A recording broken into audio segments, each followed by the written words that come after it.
બધી આ ખોટા લોકોની વાતમાં નહીં આવે. ચૈતર એન્ડ કંપની લોકોને ગેરમાર્ગે દોરે છે, પોઝિટિવ વાતો જ નથી કરતા. આદિવાસીનો ઓળખ આપે છે. એ કહ્યું, એને કહ્યું છે આદિવાસી એટલે કોણ? આ આદિવાસી છે. અને પાછા એક આઠવા એક બેન છે, એ પછી એ બી બેનોની સભા. આ સંસ્કારો આપવાના છે. એટલે કોણ? હું નાની મોટી બધી સભામાં કહેવાનું બંધ કરી દે છે ને કાતો. આમ તો મનરેગા પછી જે નવું નામ જી રામજી આવ્યું છે એ સમાચારના માધ્યમથી અને સોશિયલ મીડિયામાં ખૂબ ચાલ્યું છે. વિરોધ કરનારાએ જ આપણો મુદ્દો વધારે આપણને ખુલાસો કર્યો છે. એટલે લગભગ બધા જ લોકોને આ નવી યોજનાનું નવું નામ બધાને ખબર છે. પણ આપણો એટલી જ મહેનત આપણે પણ કરવી પડશે. તો આપણે મનમાં રાખીએ કે 2047માં ભારત વિકસિત ભારત બની જવાનું છે. મોદી સાહેબ પડ્યા છે પાછળ, એટલે થઈ જશે. પછી શું થશે? ડેઢાપણાની સ્થિતિ છે.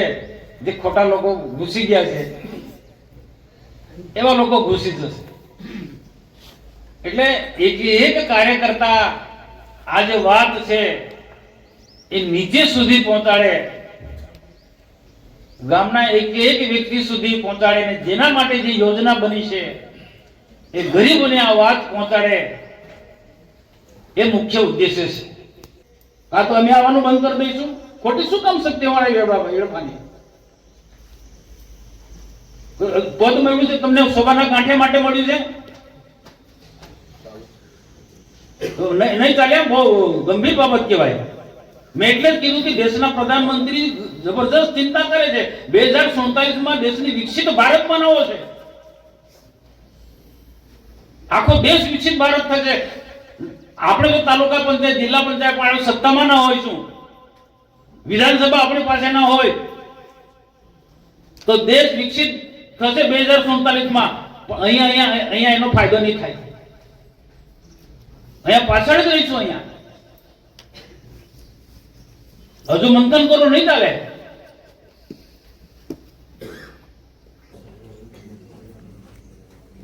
જેને જવાબદારી છે એને કામ નહીં કરે, એ જિલ્લાનો હોદ્દેદાર હશે કે તાલુકાનો, એની જગ્યાએ બદલી નાખો ભાઈ.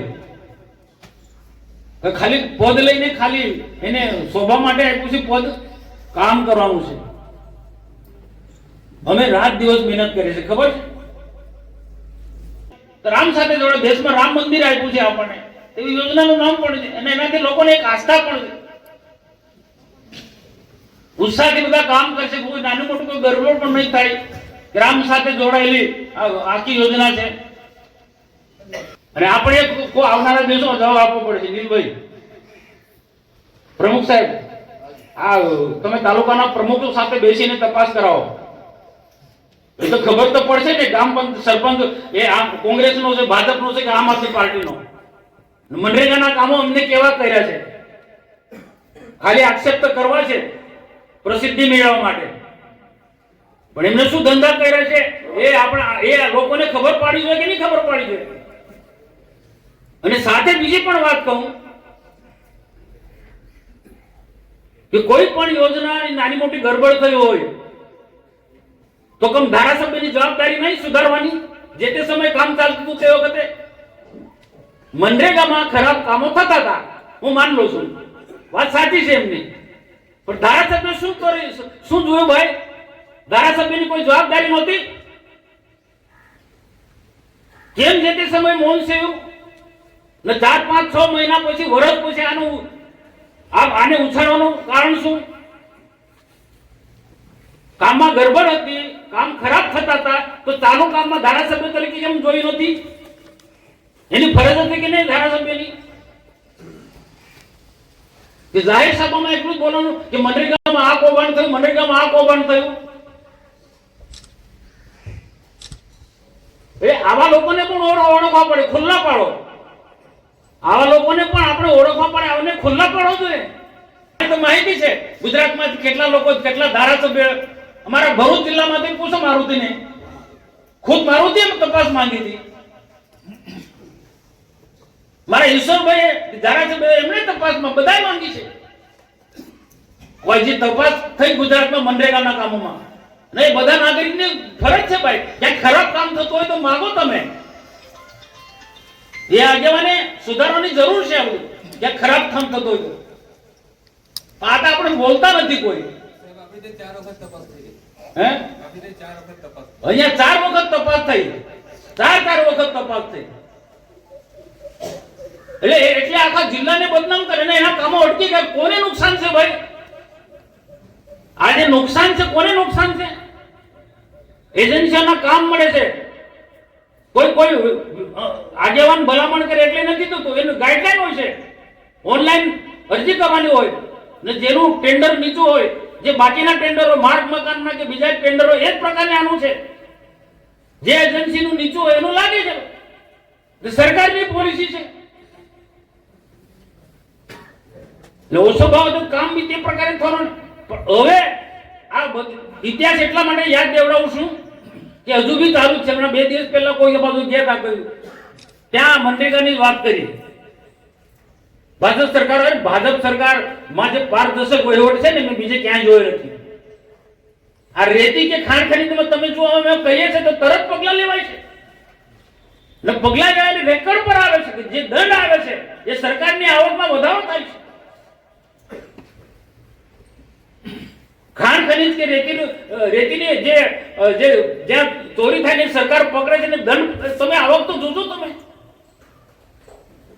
પહેલા તો કોઈ તપાસ જ નથી થતી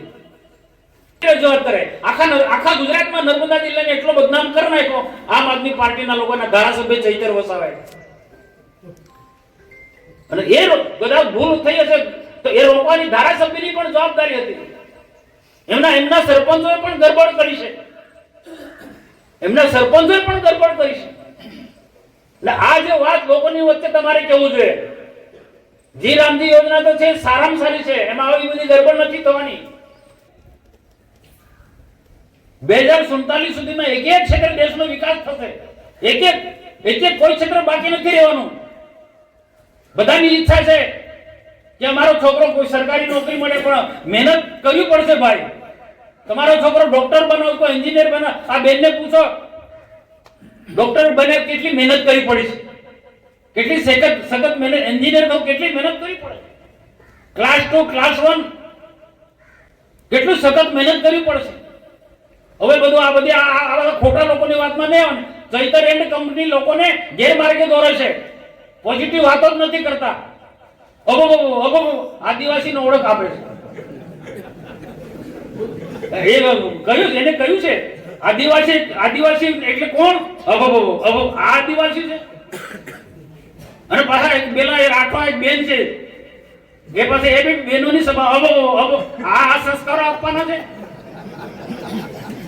એટલે કોણ હું નાની મોટી બધી સભામાં કહેવાનું બંધ કરી દઈશ એને કાઢો બોલતો બંધ કરી દઈશ બધાય બોલવું પડે એટલે કોને કઈ લુખ્ખો માણસ હોય તો કે ગામમાં હોય લુખ્ખો માણસ હોય આખા તાલુકાનો લુખ્ખો છે ધારાસભ્ય તો કે ને તો સીધી વાત છે ભાઈ સીધી વાત છે ગામમાં ડામીસ હોય લુખ્ખો હોય પીધેલ હોય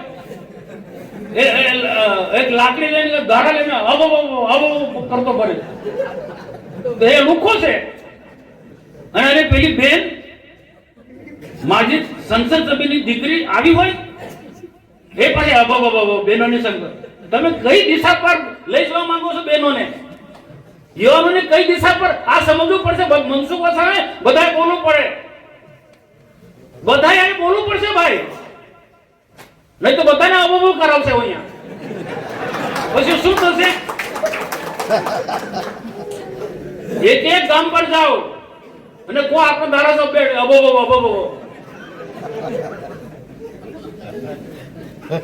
તો આ તો પોઝિટિવ નેતા કોને કહેવાય સમાજને યુવાનોને બહેનોને યોગ્ય દિશા આપવાનું કામ કરે એ નેતા કહેવાય એ આગેવાન કહેવાય અબો એને નેતા કહેવાય તાવા લુખ્ખા લોકોને ઓળખો ભાઈ, એમની આખી ટીમ જ છે એવી. બહુ અભ્યાસપૂર્વક પાર્લામેન્ટમાં હજી ચર્ચા, સામેના વિરોધ પક્ષના લોકોએ ભલે એટલું બોલ્યા છે કે ગાંધીજીની યોજના તમે બદલી નાખી, પણ ગાંધીજી ઉપર રામ છે ને. આપણે તો મહાત્મા ગાંધીજીને સન્માન કરે છે, પણ મહાત્મા ગાંધીજી માટે પણ આદ્ય રામ હતા. 10મા ધોરણ 12મા ધોરણ આપણું બાળક જાય ત્યારે મહેનત કરે છે, પણ મહેનત કરવાની પહેલા ધોરણથી. સરકાર તો તમે જુઓ, સરકાર કેટલી ગંભીર છે. બાળક માના પેટમાં હોય ત્યારથી ચિંતા કરે છે. તમે જો કેટલું, આ તો મા બાપને ખબર ના પડે, સરકાર એટલી ચિંતા કરે છે.